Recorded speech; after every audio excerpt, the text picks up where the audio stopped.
This beat is crazy fire. Saymore boy. Flex, you know the drill. Sisters and brothers, lovers and the haters, listen and listen carefully. Mfana pasjanda vindoka, pasjanda kasiwa ndoka. It's cold out there, I'm gonna freeze out there, I'm gonna never come back out there. Gonna eat it now, yeah, my face, baby, I can heavy surgery.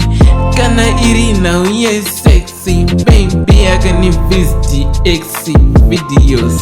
Gonna eat it now, yeah, cash, baby, I can steal millions of money.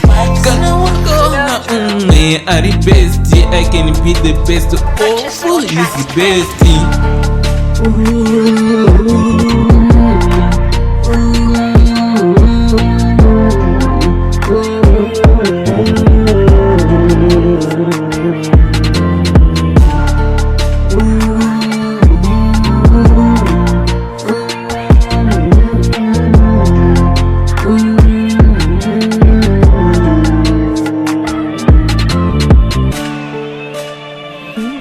This beat fire.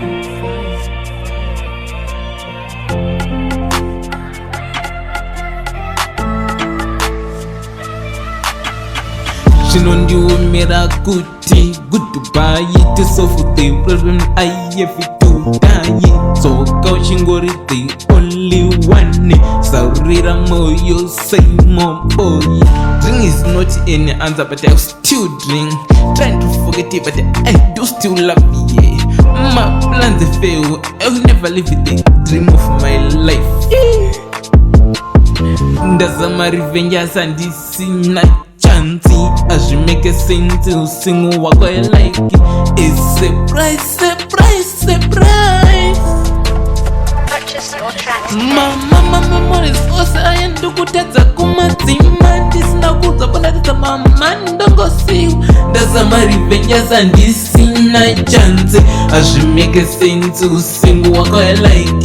It's a price. Jesus.